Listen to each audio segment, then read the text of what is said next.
Enw i ydy Glyn, dwi yn arlunydd tirluniau a hefyd dwi yn cynnal lot o sesiynau gyda pobl ifanc a oedolion hefo celf am lles ac ati i rhoi lot o profiadau i pobl.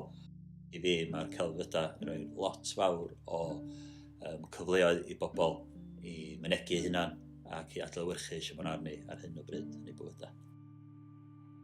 Dwi'n edrych ymlaen i fod yn rhan o brosiect yma efo Plas Newydd a'r Galeri a'r sesiynau efo pobl sy'n eisiau bach o cymorth efo iechyd meddwl.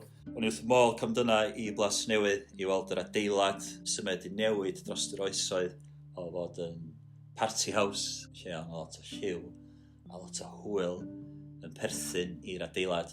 Felly, be dwi eisiau gwneud hefo'r sesiynau a hefo'r pobl sy'n rhan o'r sesiwn ydy dod ar elfennau o'r hwyl na a'r parti yn ôl. Da ni'n mynd i arbrofi gymaint hefo paents a sut da ni'n defnyddio paents heddiw yma, sut da ni yn edrych ar y meddwl mawr gan y Whistler, sut o hwnna'n comisiwn, mae'n lot o bwysau ar yr arlunydd yna i greu rhywbeth hollol stunning o fewn yr tŷ, beth skilled, ond da ni'n symud o'r wrth hynny gyda sesiynau ni, lle da ni'n mwy am yr ochr sensory, lle da ni'n mynd i defnyddio cerddoriaeth, i adlewyrchu, i creu darnau celf sydd amdan symudiad, sydd amdan defnyddio paents mewn ffordd hollol arbrofol.